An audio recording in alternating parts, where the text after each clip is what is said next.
Hello everyone, this is Soham Kumar Pandey. Welcome again to the Pandey classes, SK Pandey. Okay, आज जो अपन लोग पढ़ेंगे वह history का fourth part, that is rise of national Europe का चौथा part. आज हम लोग जो पढ़ेंगे वह है the making of Italy and Germany. क्या है? Germany Italy, making of Germany and Italy.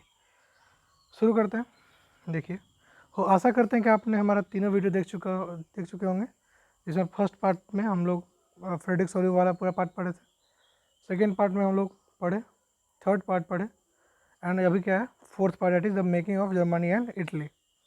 क्या करेंगे? पाँचवा पार्ट तक ये पूरा चैप्टर खत्म हो जाएगा। सिक्स पार्ट में क्या करेंगे? इसका रिवीजन वीडियो लाएंगे, जिसमें कि पूरा चैप्टर का एक बार रिवीजन करेंगे। जो वीडियो आपको पूरा देख कर नोट कर लेना है, उसमें सारा क्वेश्चन नोट करना है। इसके बाद भी कल जो एक वीडियो आएगा उसको ज़रूर से ज़रूर देखें। उसके बारे में क्या कल वीडियो आएगा उसकी डिटेल हम लास्ट में बताएंगे। सो बोले चलिए शुरू करते हैं। इसमें क्या है देखिएगा, कभी तो हम लोग बात कर रहे थे कि गिसेपी मजीनी वाला केस पूरा हो चुका था, ओवर, ठीक है। अब जो आज शुरू करने वाले थे हम लोग वो है the making of Germany and Italy. में क्या है कि nationalist sentiment were often mobilise by conservative for promoting state power and achieving political domination of power. देखिएगा, इससे पहले जब हम लोग फ्रैंकफर्ट पार्लियामेंट का केस पढ़े थे पिछले वीडियो में, उसमें क्या देखे थे कि किंग विलियम फोर जो थे वो क्या कर रहे थे? राज कर रहे थे, वो सारा बात मान करके, और एक डेमोक्रेटिक बेस पर अपना राज शुरू कर दिए थे। आज हम लोग को बात करना है वह है जर्मनी कैसे यूनिफाई हुआ। और हाँ, please ignore the extra sound, जो भी साउंड आ रहा है चिड़िया वगैरह का, प्लीज़ इग्नोर, बिकॉज गांव में है, थोड़ा मोरा आते रहता है, सो प्लीज़ इग्नोर। एंड अगर आपको पसंद है तो मज़ा भी ले सकते हैं उसका, बर्ड्स साउंड का। ओके, देखते हैं। चलिए, जर्मनी में क्या बोलता है यहाँ पे, देखिए कि nationalist sentiment were often mobilise by conservative for promoting state power and achieving the political dominance over people. देखिए, जिसे मान लेते हैं कि यहाँ पे जैसे हिंदू मुस्लिम राइट होता है, ठीक है, तो उसको ना पॉलिटिकल यानी कि जो राजनेता लोग होता है उसका एक क्या बोलते हैं उसको, एक एक मुद्दा बना करके यूज करता है वो लोग, ठीक है। सेम वहाँ पे क्या होता था जर्मनी में ही कि नेशनलिस्ट सेंटिमेंट क्या करते थे कि जो कंजर्वेटिव थे यानी रूढ़िवादी लोग जो थे वो क्या करते थे, जो पावर था उनका उसको यूटिलाइज करते थे अपना दबदबा बनाए रखने के कारण, ठीक है। उसमें आगे पढ़ना है क्या हम लोगों कि नेशनलिस्ट फीलिंग जो था वो बहुत ज़्यादा फैला। कहाँ फैला? जर्मन में। 1847 में क्या हुआ कि try to unite the different region of German confederation into a national state governed by an electrical parliament, ठीक है। This liberal initiative to national building was however repressed by the combined force of the monarchy and the military supported by the large landholders called Junkers of Prussia. देखिए, जब वहाँ पे middle class लोग अपना दबदबा बनाने की कोशिश कर रहे थे तो उनको दबाने में कौन कौन आगे आया था? जो क्या बोलते हैं वहाँ के कंबाइंड फोर्स थे मोनार्की का, और सारा राजा एक जगह हो गए थे साथ में, पूरा मिलिट्री उनके सपोर्ट में नहीं था। और साथ ही साथ पर्सिया के जो लैंड लॉर्ड्स जमींदार सब थे वो भी चाहते थे कि नहीं, कॉन्स्टिट्यूशनल बेस्ड मोनार्की नहीं रहे, मतलब कि राजा का राज स्वतंत्र रहे, कॉन्स्टिट्यूशन के आधार पे नहीं चले, जिसको हम लोग बोलते हैं जंकर्स बोलते हैं, लैंड लॉर्ड्स पर्सिया के, ठीक है। उसमें क्या हुआ कि उस समय जब पर्सिया को ऐसा कुछ देखा गया तो पर्सिया ये जिम्मेदारी ले लिया कि ठीक है अब हम जर्मनी को हम यूनिफाई करवाएंगे। पर्सिया इसका रिस्पॉन्सिबिलिटी ले लिया। अब एज अब पर्सिया देश था और वो रिस्पॉन्सिबिलिटी ले लिया, तो उसका चीफ मिनिस्टर जो था ओटोमन बिस्मार्क, उसके पर जिम्मेदारी आ गया कि कैसे उसको अब उसके बात को पूरा किया जाए, ठीक है। तो वही लिखा हुआ है कि chief minister Ottoman Bismarck was the architect of this process, मतलब इस पूरा कार्य का एक आर्किटेक्चर था, ठीक है। उसमें क्या बोलते हैं कि with the help of Persian army and bureaucracy there were 3 wars over 7 years, 7 साल में 3 लड़ाई लड़के किसे किसे, ऑस्ट्रिया, डेनमार्क और फ्रांस से क्या हुआ कि पर्सिया को जीत दिला दिया, ठीक है। And completed the process of unification, यानी कि यूनिफाई करने का मतलब कि जर्मनी को राष्ट्र बनाने के प्रति जो जिम्मेदारी लिया था पर्सिया का, उसके चीफ मिनिस्टर ओटोमन बिस्मार्क ने उसको क्या किया कि यूनिफाई कर दिया। और 1871 के जनवरी में पर्सियन किंग विलियम फर्स्ट को बना दिया गया। विलियम फर्स्ट को क्या किया गया? पर्सिया का किंग बना दिया गया। And was proclaimed as German emperor in a ceremony held at Versailles. Versailles में एक सेरेमनी हुआ, मतलब एक आयोजन किया गया जिसमें उसको विलियम वन को क्या कर दिया गया? जर्मन का इंपेरर बना दिया गया, जर्मन का भी राजा बना दिया गया। इस पूरे से निचोड़ क्या निकलता है कि देखिए कि पहले जो हमारे मतलब जो मिडिल क्लास थे, इलाइट मिडिल क्लास, उनको ना पूरा कंबाइंड फोर्स मोनार्की का, मिलिट्री सब और कुछ कुछ जमींदार लोग पर्सिया के उनको जात दिए कि नहीं आपको इस पे बात पे विषय पे कुछ नहीं बोलना है। तब क्या किया कि जो पर्सिया का राजा था वो जिम्मेदारी ले लिया कि ठीक है अब हम जर्मनी को हम यूनिफाई करवाएंगे। तो उसमें जो जर्मनी, मान लीजिए कि अगर भारत यह निर्णय लेता है तो यहाँ का पीएम और सीएम का दायित्व है कि कैसे उसका निर्वाह किया जाए, ठीक है। वही बात है। अब मान लीजिए पीएम यहाँ का निर्णय ले लिए तो सीएम को ही सोचना पड़ेगा कि पीएम के निर्देश को कैसे पालन किया जाए। तो वही ओटो वन बिस्मार्क किए और क्या किया, आर्किटेक्चर था, मतलब पूरा पूरा का संरचना वही किया। और 7 साल में 3 लड़ाई लड़के किसके साथ, ऑस्ट्रिया, डेनमार्क और फ्रांस के साथ पर्सिया को आज़ाद करवाया और किंग विलियम वन को राजा बनवाया। वो राजा क्या किया कि जर्मन का भी राजा उसको घोषित कर दिया गया। कहाँ पे, वर्सेल्स में। वर्सेल्स एक जगह का नाम है, ठीक है। अब देखिए, on the bitterly cold morning क्या हुआ कि एक बहुत सर्दी सुबह में 18 जनवरी 1871 के an assembly comprising the prince of the German state के सारे राजकुमारों, representative of the army, army के सभी representatives, important person minister, person के इंपॉर्टेंट मिनिस्टर लोग, including the chief minister Otto von Bismarck, साथ ही chief minister Otto von Bismarck gather हुए, मतलब एक जगह इकट्ठा हुए on the unheated hall of mirrors in the place of Versailles. Hall of मतलब शीश महल, शीशा का जो घर होता है वो, और अनहीटेड मतलब होता है कि सर्दी के मौसम में। इन the place of Versailles, place of Versailles मतलब कि राजमहल, वर्सेल्स के महल में इकट्ठा हुए और प्रोक्लेम किए गया, मतलब ये बात श्योर कर दिए कि जर्मन एम्पायर का जो राजा होगा वह Kaiser William one of Persia he Germany का राजा का राज करेंगे, ठीक है। अब क्या है कि the national building process in Germany had demonstrated the dominance of person state power. यहाँ पे सबसे बड़ा बात क्या लिखा हुआ है, द न्यू स्टेट, क्या लिखा हुआ है देखिए यहाँ, the new state placed a strong emphasis on modernisation of the currency, banking, legal and judicial system in the Germany. जो नया राज्य जो मिला था उसको क्या किया कि कंट्री के मॉडर्नाइज कर दिया, banking, legal and judicial system में सुधार किया। कहाँ, जर्मनी में। Persian measures and practice often become model for the rest of Germany. Germany के बाकी जर्मनी के लिए पर्सियन का जो है ये मेजर लेना, मतलब कि ये सोचना बाकी सब के लिए एक ऑफन मॉडल बन गया, एक मॉडल की तरह ट्रीट होने लगा। अब बात करते हैं इटली के यूनिफिकेशन का, ठीक है। अब तो हम लोग जर्मनी का यूनिफिकेशन देख लिए, कैसे कैसे ओटो वन बिस्मार्क इसका जिम्मेदारी लिए और पर्सिया, डेनमार्क और ऑस्ट्रिया को हरा करके, सॉरी पर्सिया को जिता करके, किसे किसे, ऑस्ट्रिया, डेनमार्क और किसे हराए थे, देखिए जरा, ऑस्ट्रेलिया, डेनमार्क एंड फ्रांस से लड़के इनको जीत दिलाए। अब बात करते हैं हम लोग इटली यूनिफाई कैसे हुआ, देखिए। लाइक जर्मनी, जर्मनी के जैसे ही Italy too had long history of political fragments. Italy के पास भी अपना पॉलिटिकल फ्रेगमेंटेशन का बहुत बड़ा दौर था, क्या कि उस समय जो इटली था वो बहुत सारे राज्यों में बटा हुआ था, ठीक है, सेवरल डायनेस्टी में बटा हुआ था। During the middle 19th century, मतलब कि मध्य 19वीं सदी में क्या हुआ था देखिए, Italy was divided into 7 state, 7 state में बटा हुआ था, जिसमें कि सार्डिनिया पोइडमेंट का रूलर था इटालियन प्रिंसली हाउस, नॉर्थ का ऑस्ट्रेलियन हैब्सबर्ग कर रहा था, सेंटर के लिए रूल कर रहा था पोप, और साउथ रीजन का कर रहा था domination of bourbon king of Spain. मतलब कि जो साउथ रीजन था उसको बर्बन के जो किंग थे, स्पेन के राजा, उसको डोमिनेट कर रहे थे, ठीक है। इवन द इटालियन, मतलब उस समय क्या था कि even the Italian language had not acquire one common from and still had many regional diversity. उस समय यहाँ तक कि इटली का जो ओन लैंग्वेज था वो भी उसका नहीं था, उसमें बहुत सारे लैंग्वेज वहाँ पे बोले जाते थे, ठीक है। अब बात करते हैं उसमें क्या है, देखिए ड्यूरिंग द 1830 1830 में गिस्पी मजीनी, इसके बारे में पढ़े थे, Giuseppe Mazzini had sought to put a coherent programme for or unitary Indian republic. बहुत सारे सभा किए इन इटली को रिपब्लिक करने के लिए, मतलब राज अधिकार दिलाने के लिए, उसको राष्ट्र बनाने के लिए। तो उसमें क्या हुआ था, उसमें एक यंग इटली का फॉर्मेशन उन्होंने किया था, लेकिन द फेलियर ऑफ रिवोल्यूशन, बहुत इनका जो क्रांति था उनको फेल होने के कारण बहुत बार फेल हो रहे थे। इसके कारण क्या हुआ देखिए, uprising both in 1831 and 1848 means that the mantle now fell to Sardinia Piedmont under the ruler king Victor Emmanuel two. अब जो क्या हुआ कि बार बार वो फेल कर जा रहा था, 1830 से 1848 तक वो फेल होते गया। इसी कारण सारा जिम्मेदारी, मेंटल में सारा जिम्मेदारी जो होता है किसको मिल गया, सार्डिनिया पोर्टमेंट के जो राजा थे विक्टर एनामल टू, उनको मिल गया। विक्टर एनामल टू कौन थे, जो उस समय फ्रैंकफर्ट पार्लियामेंट में जो बने थे, वही विक्टर एनामल टू, याद करिए। उन पे जिम्मेदारी आ गया किसका, यूनिफाई करने का, किसको, इटली को यूनिफाई करने का जिम्मेदारी उन पे आ गया थ्रू वॉर, मतलब कि लड़ाई से।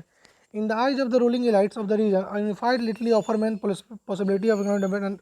देखिए जो आगे रूलर थे उनके नज़र में क्या था, अगर इटली यूनिफाई हो जाएगा तो उनके इकोनॉमिक डेवलपमेंट बहुत सारा होगा और पॉलिटिकल डोमिनेट, मतलब कि राष्ट्र के वो डोमिनेट कर सकते हैं, ठीक है।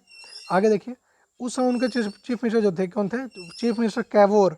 उसमें क्या थे, chief minister Otto von Bismarck, इसमें कौन थे, चीफ मिनिस्टर कैवोर, जो कि लीड कर रहे थे movement to unify the region of Italy was neither revolutionary not democrat. और वहाँ के चीफ मिनिस्टर थे ओटो वन बिस्मार्क, वो तो पूरा अच्छा से रच दिए, लेकिन यहाँ के जो चीफ मिनिस्टर कैवोर थे वो ना ही एक क्रांतिकारी थे और ना ही एक डेमोक्रेट थे, ना ही आज़ाद सोचने वाले लोग थे, ठीक है, ना डेमोक्रेट थे ना आज़ाद सोचने वाले लोग थे। लाइक मनी मतलब बहुत की तरह वो भी एक रिच थे, यानी कि बहुत धनी मनी, और एडुकेटेड मतलब पढ़े लिखे परिवार से आते थे, और जो भी, और उनको ज़्यादा फ्रेंच आता था, इससे अच्छा कि इटली बोल सकें, मतलब इटली से ज़्यादा उनको फ्रेंच आता था। वहाँ के जो चीफ मिनिस्टर थे Cavour. Through tactful diplomatic alliances with France engineered by Cavour Sardinia मतलब कि क्या हुआ कि एक एक व्यू रचना समझते हैं, व्यू रचना मतलब कि एक गजब सा तरीका से क्या किया उन्होंने, कैवोर ने सार्डिनिया पिडमंट क्या हुआ डिफीट करने में सक्षम हुआ किसको, ऑस्ट्रेलियन फोर्स को। कैवोर के सोच विचार से और उनके बुद्धि के बल से क्या हुआ कि वो फ्रांस से क्या हुआ, France engineered by the Cavour Sardinia Piedmont जो था सक्सीड कर गया किसको डिफीट करने में, ऑस्ट्रेलियन फोर्स को 1859 में। Apart from the regular troop मतलब कि जो अपना जो उसका खुद का सेना था उसको छोड़ के large number of armed volunteer under the leadership of गिसिपी Garibaldi join the फ्रे। मतलब कि जो उनका खुद का सेना था उसके अलावा बहुत सारे आर्म्ड वॉलेंटियर मतलब कि जो शस्त्रधारी वॉलेंटियर थे किसके लीडरशिप में, गिसेपी गैरिबाल्डी को थे उनके लीडरशिप में इन्होंने अंदर क्या हुआ कि ज्वाइन कर दी, जो भी लड़ाई चल रहा था या फिर जो भी सिचुएशन था उसमें वो आ गए अंदर। अब गिसेपी गैरिबाल्डी को फॉर योर काइंड इन्फॉर्मेशन को बुलाया था रेड शर्ट, क्या बुलाता था, रेड शर्ट बुलाया था। कैसे बुलाता था आगे देखते हैं, देखिएगा 1860 में क्या हुआ देखिए यहाँ पे, in 1860 they march into the south Italy and the kingdom of two Sicilies under the and successfully winning the support of local peasant in order to drive the Spanish ruler. देखिए क्या हुआ कि 1860 में क्या हुआ कि वो साउथ में मतलब अंदर की तरफ मार्च कर गए, इटली के अंदर घुस गए और किंगडम ऑफ टू सिसल्स के दो किंगडम में करने लगे और लोगों का चाहत जीत लिए वो, मतलब जो किसान थे उनका विश्वास जीत लिए। और क्या हुआ इसी कारण क्या हुआ कि स्पेनिश को उन्होंने भगा दिया, स्पेनिश रूलर को हटा दिया। इस कारण से क्या हुआ कि ऑर्डर टू ड्राइव आउट मतलब कि भगा देना किसको, स्पेनिश रूलर को भगा करके 1861 में Victor Emmanuel two was proclaim king of united Italy. However मत देखिए कि उसके बाद क्या हुआ कि जो विक्टर एनिमल टू थे उनको क्या कर दिया गया कि राजा बना दिया, कहाँ का, यूनाइटेड इटली मतलब कि स्वतंत्र इटली का राजा बना दिया गया। लेकिन however much of the Italian population among home rates of illiteracy और वेरी है। उस समय क्या था कि इटालियन जो पॉपुलेशन था मतलब इटली के लोग थे उसमें इलिटरेसी बहुत था, मतलब वो लोग पढ़े लिखे नहीं थे उतना। तो remained blissful unaware of liberal nationalism मतलब उनको पता ही नहीं था कि एक निरंकुश राज क्या होता है, उसका अंकुश राज क्या होता है, उसका क्या होता है उदारता पूर्ण नेशनलिस्ट क्या होता है, राष्ट्र क्या होता है, उनको कुछ समझ ही नहीं था इसके बारे में।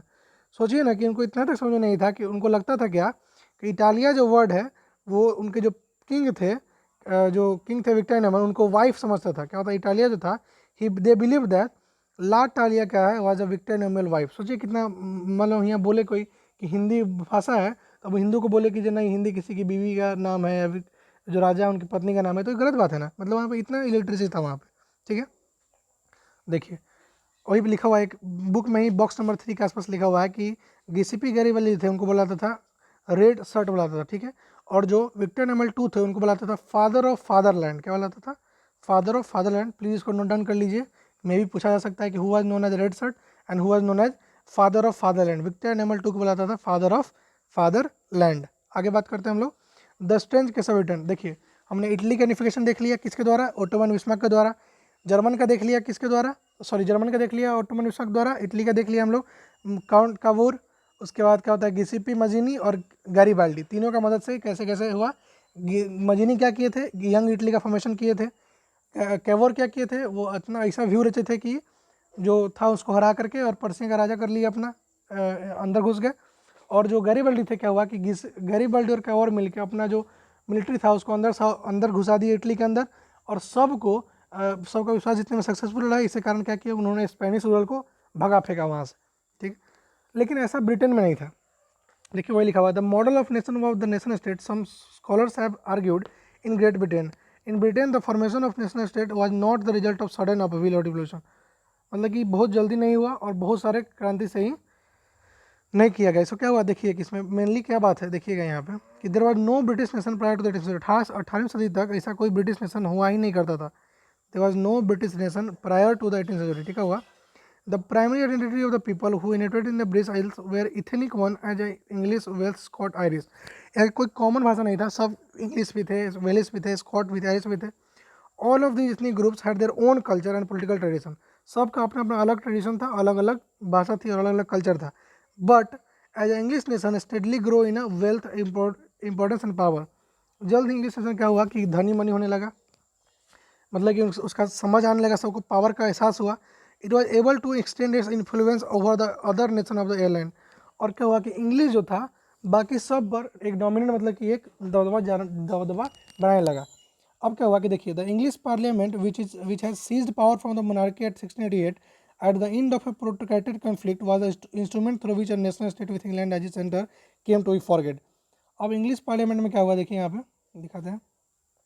द इंग्लिश पार्लियामेंट जो कि सीज कर लेते पावर मोनार्की से कब 1688 में, at the end of A प्रोक्रेटिक conflict मतलब बहुत सारी लड़ाइयों के बाद जो छीना था 1688 में इंग्लिश पार्लियामेंट पावर को सीज कर लिया था, वाज द इंस्ट्रूमेंट, अब उनके लिए क्या एक हथियार बन चुका था, थ्रू विच जिससे वो national state with England as its centre came to fog, ताकि वो अपना एक इंग्लिश का अपना राज चला सकें। ठीक है, देखिए यहाँ पे लिखा हुआ है द एक्ट ऑफ यूनियन 1707, देखिए द एक्ट ऑफ यूनियन 1707 जो कि इंग्लैंड और स्कॉटलैंड में जो हुआ था, रिजल्ट क्या किया कि एक United kingdom of great Britain नाम से एक क्या हुआ फॉर्मेशन हुआ। ठीक है, लेकिन इसमें क्या होगा, लेकिन इसमें देखिए that England was able to impose its influence on Scotland. अब क्या हुआ कि बना तो लिए लोग, लेकिन इंग्लैंड अपना दबदबा बनाने लगा किस पे, स्कॉटलैंड पे अपना दबदबा बनाने लगा ये लोग, इंग्लिश वाला। ठीक है, the British England was able to impose its influence on Scotland, the British parliament was hence for dominated by its English member. अब पूरा पार्लियामेंट को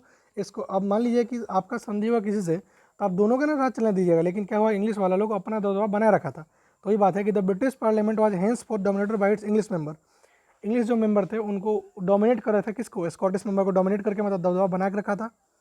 the growth of British identity means that Scotland descriptive culture and political institution were systematically suppressed, और इतना भी culture था Scottish का, सबको दबदबा रखे थे ये लोग, कौन, इंग्लिश वाले लोग। इसका रिजल्ट क्या हुआ, बाद में क्या हुआ इसका रिजल्ट कि इन्होंने जो वहाँ के स्कॉटिश थे वो इनसे अलग हो गए। क्या हुआ देखिए, and large number of were forcibly driven out of their homeland, कितना को भगा दिया गया। अब क्या था कि जो स्कॉटिश हाईलैंड थे उनका फॉरबिडन, उनको रोक दिया गया था उनका खुद का लैंग्वेज, गायिक लैंग्वेज बोलने से कारण, और वियर द नेशनल ड्रेस, उनका जो राष्ट्र ड्रेस था उसको, मान लीजिए कि आप किसी संधि कीजिएगा, अब बोलिए कि नहीं आपको अपना भाषा नहीं बोलना है, आपको अपना ड्रेस नहीं पहनना है, आपको ये नहीं करना है, आपको ट्रेडिशन फॉलो नहीं करना है, तो एक दबदबा होगा। इसको मित्रता नहीं बोलते और ना ही इसको आपस में क्या बोलते हैं, संधि बोलते हैं, इसको क्या बोलते हैं, एक अपना दबदबा जमाए रखना, मीन्स आपके अंदर कोई काम करे, ये आपका एक तानाशाह हो गया है। तो यही सेम सिचुएशन फॉलो करा था कौन, आयरलैंड, आयरलैंड भी क्या होता है सेम सिचुएशन फॉलो करता है। वही लिखा हुआ कि Ireland suffered a similar fate, it was a country deeply divided between the Catholics and Protestant, Catholic और प्रोटेस्टेंट के बीच का ये बना हुआ था। कैथोलिक्स और प्रोटेस्टेंट आपने 9th में पढ़ा होगा, इसके बारे में अगर कोई डिटेल और चाहिए होगा तो कमेंट करिएगा, I will make you clear. ठीक है, देखिएगा the English help the Protestant and of Ireland to establish their dominance over a largely Catholic country. जो इंग्लिश लोग थे क्या किए कि प्रोटेस्टेंट को, ऑफ आयरलैंड के जो प्रोटेस्टेंट थे, प्रोटेस्टेंट्स को एक इस्टेब्लिश कर दिए डोमिनेंस, मतलब उनका दबाव बनवा दिए किसके ऊपर, कैथोलिक कंट्री के ऊपर। ठीक है, Catholic revolt against British dominance were suppressed, और जो कैथोलिक चाहते थे कि ब्रिटिश उन पर दबाव ना बनवाए तो उसको क्या कहते हैं, उसके उनके दबाव को जांच दिया जाता था, जो भी बोलते थे उसको जांच दिया जाता था। देखिए कि after a failed revolt led by Wolfe Tone and United Kingdom Irishman, Ireland was forcefully incorporated with the United Kingdom. देखिए जो उल्फ टोन नाम के एक आदमी थे, वो जो रिवोल्ट किए थे उसको बंद करने के बाद, मतलब कि जो रिवोल्ट किए थे वो फेल हो गया। ठीक है, उसके बाद क्या हुआ कि जो यूनाइटेड आयरिशमैन थे वो मतलब आयरलैंड को फोर्सफुली मतलब ज़बरदस्ती उनको यूनाइटेड किंगडम में घुसा लिया गया। जैसे स्कॉटलैंड तो भाग गया कि नहीं हमको आपके साथ रहना ही नहीं है, आप अपना दबदबा बनाए रखते हैं। इसी कारण क्या हुआ कि आयरलैंड को जानबूझकर ज़बरदस्ती से अपने में जुड़ा लिया गया। ठीक है, इसके कारण क्या हुआ आप देखिए, अ न्यू ब्रिटिश नेशन, एक नया ब्रिटिश नेशन बनाया गया through the propagation of A dominant English culture, English culture के द्वारा, मतलब कि हमेशा इंग्लिश ही बोला जाएगा, इसको ज़बरदस्ती उस पर थोपा गया।